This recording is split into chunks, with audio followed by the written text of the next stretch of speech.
बिस्मिल्लाहिर्रहमानिर्रहीम। अस्सलाम वालेकुम नाज़रीन, आप देख रहे हैं R.Q क्रिएशंस और मैं हूं आपका होस्ट राव क़य्यूम सईद।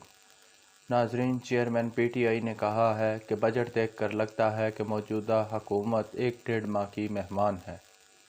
तफसीलात के मुताबिक इस्लामाबाद से खबर है कि चेयरमैन पाकिस्तान तहरीक इंसाफ इमरान खान का कहना है कि बजट देखकर लगता है कि हुकूमत एक डेढ़ माह में रुखसत हो जाएगी। चेयरमैन PTI इमरान खान ने अपनी रहाइशगाह बनी गाला में एंकर पर्सन्स और सीनियर साफ़ियों से मुलाकात में गुफ्तगू करते हुए कहा कि कोई भी ये ना समझे कि लॉन्ग मार्च ख़त्म हो गया है। जल्द ही इस्लामाबाद का रुख करूँगा। हमें सुप्रीम कोर्ट के फ़ैसले का इंतज़ार है, जिसके बाद पूरी क़ुव्वत से लॉन्ग मार्च करूँगा। हम हुकूमत के फस्ताई हथकंडों का भरपूर मुकाबला करेंगे।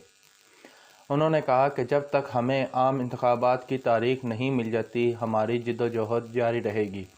इम्पोर्टेड हुकूमत मुल्क को माशी तबाही की तरफ ले जा रही है।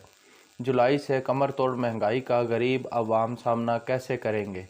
इस बजट को IMF से भी किसी सूरत नहीं मानेगा।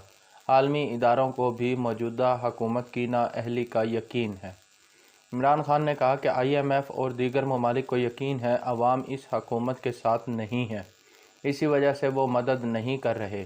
इस सूरत हाल को देख कर लगता है कि हुकूमत एक डेढ़ माह में रुखसत हो जाएगी। साबिक वज़ीर आज़म ने कहा कि मौजूदा सियासी और माशी बहरान से ताकतवर हलके भी परेशान हो चुके हैं और बहरान से निकलने का सोच रहे हैं। इस सियासी अदम इस्तेहकाम से निकलने का वाहिद रास्ता आम इंतखाबात हैं। मुल्क को मौजूदा हालात का सामना करने के लिए मजबूत क़यादत की ज़रूरत है और मजबूत क़यादत शफाफ इलेक्शन के ज़रिए ही सामने आ सकती है। उन्होंने कहा कि हुकूमत से निकलने के बाद मेरे सामने दो ही रास्ते थे, ताकतवर हलकों से माफ़ी मांग कर पाँव पकड़ता या अवाम के पास जाता। मैंने दूसरा रास्ता अपनाया और अवाम के पास गया।